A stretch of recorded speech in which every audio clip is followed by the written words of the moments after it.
Family Guy has been on the air for a whopping 17 seasons, and in that time, its many characters have performed all sorts of horrendous acts. This is especially true of the matriarch of the Griffin household, Lois Griffin. These are the 10 lowest things Lois Griffin has ever done in the course of Family Guy's many episodes and storylines. Lois Griffin, an otherwise mundane and well-adjusted stay-at-home mom, is addicted to the rush that comes from stealing stuff. Her nature as a kleptomaniac first appeared in the 9th episode of Season 4, Breaking Out is Hard to Do. Here, her numerous actions of petty theft landed her in jail, and the remaining members of the family decided to help her escape and go on the lam. While Lois does seem to regret her actions by the end of the episode, she doesn't really do much to address her behavior or solve the underlying issue that inspired her theft. Even after completely uprooting her family and their lifestyle, she doesn't take any steps to curb her kleptomania. For all we know, she's still stealing any little thing she can off screen, while the events of any given episode play out. While Lois has done much worse than stealing random items, her actions here had negative consequences for her entire family. Even though she had plenty of opportunities to correct her behavior, she continued to put her future and her family's future in jeopardy. Her habitual theft nearly destroyed her family and almost landed those closest to her in jail as well. That's pretty low. In the 17th episode of the 5th season of Family Guy, It Takes a Village Idiot and I Married One, Lois becomes the mayor of Quahog. Through a combination of vague political buzzwords and fear tactics, she wins the election and raises enough money to start cleaning up Lake Quahog. The project is successful, and they reverse the damage done by a nearby oil refinery who had paid off Adam West to dump toxic runoff into the lake. However, Lois then starts using the leftover money in the lake cleanup program to buy clothes and accessories for herself. She embezzled taxpayer money without a second thought, and goes on to accept bribes from the oil industry in exchange for turning the lake into a dumping ground again. So on top of stealing money from the residents of Quahog, she also nearly makes the money spent on the project go to waste. Thankfully, she realizes her mistake, recants on turning the lake into a dumping ground again, and resigns as mayor before the end of the episode. Even if she doesn't see any consequences for these actions, it was still pretty terrible of her to abuse her position of power in such a way. While acts of violence pop up pretty frequently in Family Guy, that doesn't make them any less morally troubling. For instance, Lois doesn't seem to care about the physical well-being of her family, especially her husband, Peter. Sometimes these physical confrontations are almost understandable, like when she's enraged that Peter gleefully announces he's going to insult people from a different race. Other times, her violent actions are completely uncalled for, such as when she attacks Peter and Chris for buying groceries. You know, because she thought that buying groceries was her thing. She felt like they were taking the activity away from her. Of course, there are some other lesser examples of her harming her family as well. She punches Brian after a very unfortunate miscommunication. She also spanked Stewie after growing frustrated with him, which seems to have awakened many of the traits that Stewie would become known for following Family Guy's first few seasons. Now, it goes without saying that getting physical is never the answer, and Lois is terrible for performing such detestable actions. Even if the other members of the Griffin household are roughing each other up regularly, that doesn't make her decisions any less abhorrent or excuse any of her actions.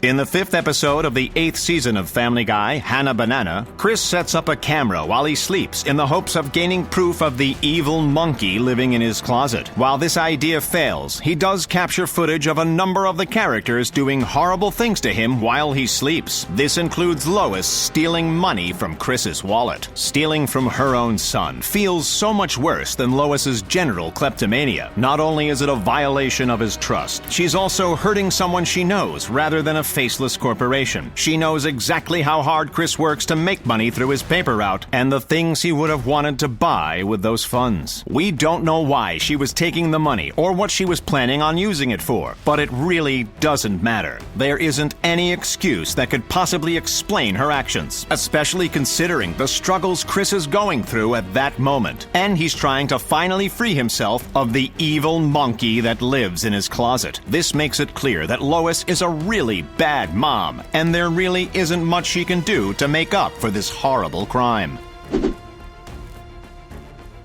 This low point in Lois's life also involves her son, Chris. After he becomes completely unresponsive to the world around him, Lois vents to Chris. Knowing that he can't hear what she's saying or remember it, she confesses that she hit someone with her car. At the time, she rationalized her actions by explaining that the woman was old at 51, but soon came to realize that the woman still had several decades of life ahead of her. She told Chris that this mistake still haunts her, and that she thinks about the woman almost daily. At the very least, it's clear Lois feels guilty about her actions. She attributes her talkative nature and tendency to ask questions to her crime, as she thinks of the woman whenever there's a lull in conversation. But this is still a pretty low moment in Lois's life. Even if it was an accident, she did an unspeakable thing and didn't even take responsibility. That's really dark for a show that's so chock full of offensive jokes.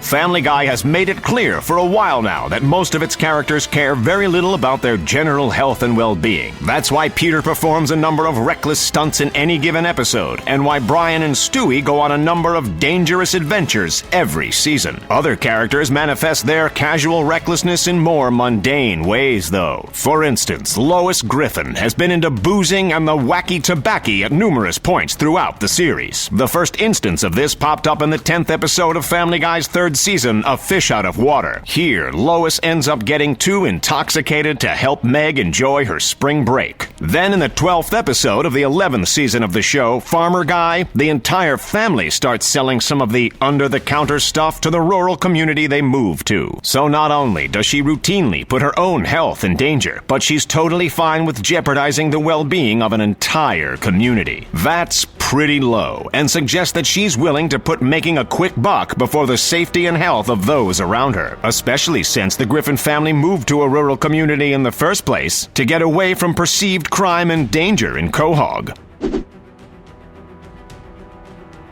In the 15th episode of the 8th season of Family Guy, Brian Griffin's House of Pain, Stewie accidentally gets hurt and his siblings were responsible. He's so wounded that the toddler actually loses consciousness. Not wanting to get in trouble, the pair of older siblings choose not to get medical attention. Eventually, Peter discovers what's going on. Rather than take Stewie to get help, though, he helps them conceal Stewie's state. It becomes clear after a while, though, that Stewie isn't getting any better, and Peter tries to convince Lois it was her fault. However, her first reaction when realizing the blame is apparently on her is to cover it up as well. This is definitely a low point for Lois, even if she is in similar company. The entire Griffin family showed off how morally reprehensible they are in this episode, and Lois is no different. Chris, Meg, Peter, and Lois not immediately trying to treat Stewie's injuries shows a lack of basic empathy and deep selfishness. They all literally put themselves ahead of their family members' health because they were worried about the possible repercussions of their actions. This level of negligence is pretty messed up, even for Family Guy characters, and shows that Lois is a pretty awful mom. People forget that time is moving forward in Family Guy's universe, even if it is incredibly slowly, and most major events of most episodes are undone before the start of the next episode. At the start of the series, Chris was in middle school, but in the 13th episode of Season 4, Jungle Love, he becomes a freshman in high school. As excited as he is to start high school, he quickly becomes worried when he hears about the freshman hunt. This is a ritual where upperclassmen and even faculty bully, torment, and paddle new students. After assuring Chris that the ritual isn't real, Lois shouts out "freshman" before speeding away and leaving Chris at the mercy of the older students. This was a really terrible thing for Lois to do to her own son. Chris was in both an emotionally and physically vulnerable position, and she just threw him to the wolves. Granted, this was a pretty funny moment at a time when the relaunched Family Guy was finding its new voice, but it was still a really mean thing for Lois to do. Her actions here make her at least partially responsible for Chris running away later in the episode, further reinforcing how awful a parent she is. The Griffin family being horrible to Meg is one of the longest-running and most well-known jokes in the cartoon's history. Everyone makes fun of the oldest Griffin child, including Lois. All of this negging comes to a head in the second episode of the 10th season of Family Guy, Seahorse Seashell Party. Here, Meg finally stands up for herself and calls her family out on how terrible they are to her. After she makes her case for why each member of the family is awful, they all break down and start making snide and petty remarks about each other. The Griffin family members simply cannot function if they aren't able to take their anger and annoyance out on Meg. This makes each of them truly terrible people, and Lois is chief among them. This episode makes it clear that the only way Lois is able to feel good about herself is by tearing Meg down. This is some truly awful behavior on every level and shows that Lois is truly monstrous. Breaking down after Meg calls her out for her actions also shows just how low a person Lois really is. In this episode, it's clear that Lois really doesn't care about her daughter's well-being whatsoever. Over the course of Family Guy, Lois hasn't been the most faithful to her husband, Peter. She has relations with former President Bill Clinton in the episode Bill and Peter's Bogus Journey. Then she tries to make a pass at Meg's boyfriend in the episode Go Stewie Go. She's also clearly seeing someone behind Peter's back in the episode Bry Robot, and then nearly cheated in a house full of Peters with Peter's son, Larry, who was born from Peter's donated sperm. Even if Peter is far from the ideal husband, that still doesn't give Lois the right to violate his trust like this. It's been clear for a while now that Peter and Lois don't have a healthy relationship, and their inability to address that issue speaks to how troubled the two of them both are. However, their failing marriage does not give either of them the right to cheat on each other. Lois cheating on Peter several times are probably the lowest things she has ever done in the history of the show. She did irreparable harm to their relationship and hurt the person that's supposed to be closest to her. Even if Peter was able to forgive Lois eventually, that doesn't excuse any of her actions. What do you think of our list of the lowest things Lois Griffin has ever done? Feel free to let us know in the comments down below if we missed anything. Also, be sure to like this video and subscribe to The Binger.